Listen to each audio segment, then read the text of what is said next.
జగన్మోహన్ రెడ్డి రాజశేఖర రెడ్డి గారు ఇద్దరూ మంచివాళ్లే. రాజశేఖర రెడ్డి గారు చనిపోయేదాకా జగన్మోహన్ రెడ్డి మంచివాడే. జగన్మోహన్ రెడ్డి కాంగ్రెస్ పార్టీలో ఉన్నంత వరకు జగన్మోహన్ రెడ్డి కూడా మంచివాడే, రాజశేఖర రెడ్డి గారు మంచివాడే.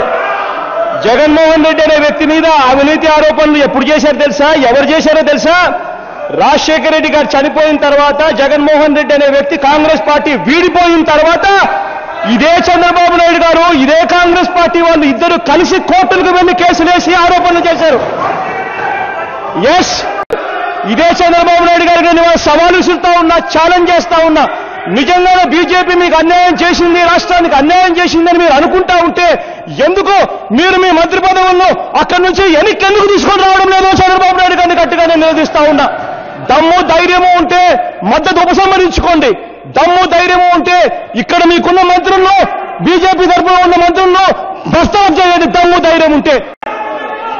మీ మామ ఎన్టీ రామారావు గారు మీ గురించి తన బుక్లో రాసిన మాట ఏందో తెలుసా? మీ అంత అవినీతి పరుడు రాష్ట్రంలోనే కాదు దేశంలో ఎవడు లేడన్నారు మీ మామ ఎన్టీ రామారావు గారు.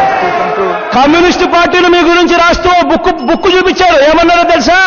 బాబు జమానా అవినీతి ఖజానా అని చెప్పి కమ్యూనిస్టు పార్టీలు మీ గురించి ఏకంగా బుక్కే రిలీజ్ చేశారు. తెలియకపోతే తెలుసుకోండి.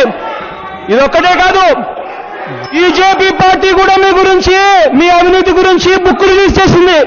తెలియకపోతే ఆ బీజేపీకి సంబంధించిన వాళ్ళని కూడా అడగండి.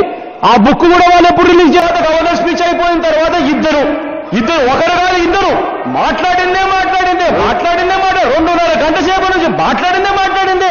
అసలు ప్రజలు టీవీలు చూస్తూ ఉన్నారు, వాళ్ళు ఏమనుకుంటారో అన్న ధ్యాస కూడా లేదు కనీసం. వాళ్ళు ఏమైనా ఫోన్ చేసి బాబు గారికి ఫోన్ చేసి, బాబు నేను నరేంద్ర మోడీని మాట్లాడుతున్నాను, బాబు నేను అరుణ్ జైట్లీని మాట్లాడుతున్నాను, జగన్ నా దగ్గరికి వచ్చి ఇవన్నీ అడిగాడు, రాష్ట్రం గురించి మాట్లాడలేదా మీకేం చెప్పాడా?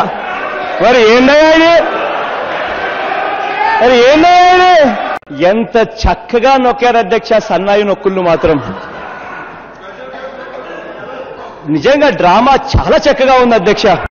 రాజకీయాలలో కేసులు పెట్టడం, రాజకీయాలలో ఇరికించడం ఇవేవి కొన్ని కొత్త ఏమి కాదు.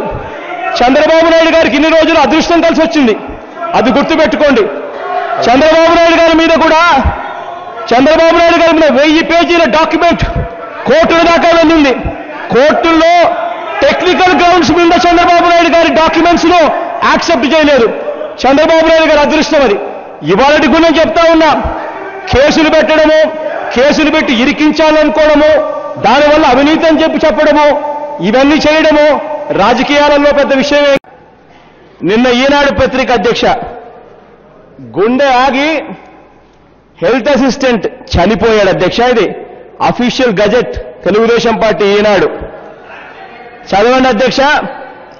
10 నెలల నుంచి జీతం అందక హెల్త్ అసిస్టెంట్ చనిపోయే ఘటన. చంద్రబాబు నాయుడు గారు ముఖ్యమంత్రి అయిన తర్వాత బాబు వచ్చాడు, ఉన్న జాబులు ఊడబెరుకుతున్నారు.